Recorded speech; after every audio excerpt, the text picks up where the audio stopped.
साथियों, हमारे शास्त्रों में कहा गया है न्यायमूलम स्वराज्यम स्यात्, अर्थात किसी भी देश में स्वराज का आधार न्याय होता है। इसलिए न्याय जनता से जुड़ा होना चाहिए, जनता की भाषा में होना चाहिए। जब तक न्याय के आधार को सामान्य मानवी नहीं समझता, उसके लिए न्याय और राजकीय आदेश में बहुत फर्क नहीं होता है। मैं इन दिनों सरकार में एक विषय पे थोड़ा दिमाग खपा रहा हूं।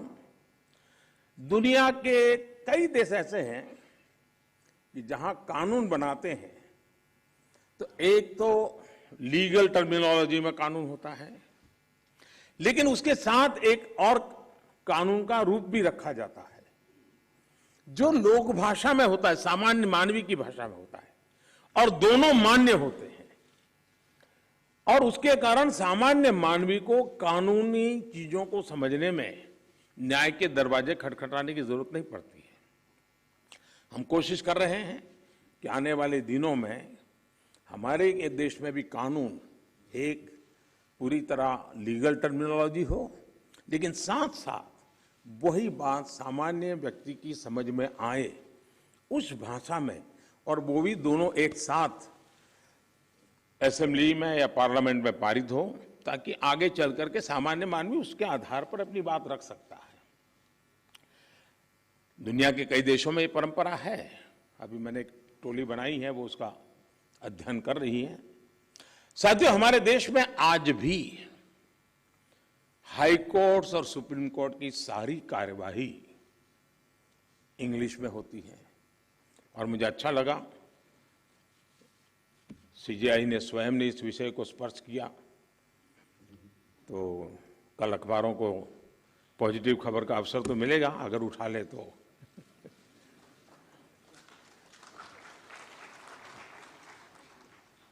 लेकिन उसके लिए बहुत इंतजार करना पड़ेगा। साथियों, एक बड़ी आबादी को न्यायिक प्रक्रिया से लेकर फैसलों तक को समझना मुश्किल होता है। हमें इस व्यवस्था को सरल और आम जनता के लिए ग्राह्य बनाने की जरूरत है। हमें कोर्ट्स में स्थानीय भाषाओं को प्रोत्साहन देने की जरूरत है। इससे देश के सामान्य नागरिकों का न्याय प्रणाली में भरोसा बढ़ेगा, वो उससे जुड़ा हुआ महसूस करेगा। अब इन समय हम एक कोशिश कर रहे हैं कि टेक्निकल एजुकेशन और मेडिकल एजुकेशन मातृभाषा में क्यों नहीं होना चाहिए। हमारे बच्चे जो बाहर जाते हैं, दुनिया की वो भाषा कोशिश करते हैं पढ़ करके फिर मेडिकल कॉलेज की, तो हम हमारे देश में कर सकते हैं। और मुझे खुशी है कई राज्यों ने मातृभाषा में टेक्निकल एजुकेशन, मेडिकल एजुकेशन के लिए कुछ इनिशिएटिव लिए हैं। तो आगे चल करके उसके कारण गांव का गरीब का बच्चा भी जो भाषा के कारण रुकावटें महसूस करता है, उसके लिए सारे रास्ते खुल जाएंगे। और ये भी तो एक बड़ा न्याय है, ये भी एक सामाजिक न्याय है। सामाजिक न्याय के लिए न्यायपालिका के तराजू तक जाने की जरूरत नहीं होती है।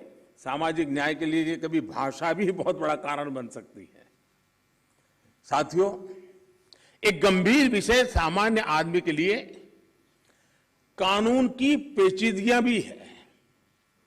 2015 में हमने करीब 1800 ऐसे कानूनों को चिन्हित किया था जो अप्रासंगिक हो चुके थे।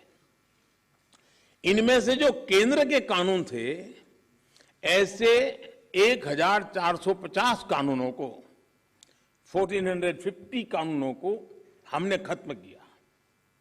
लेकिन राज्यों की तरफ से केवल 75 कानून ही खत्म किए गए हैं।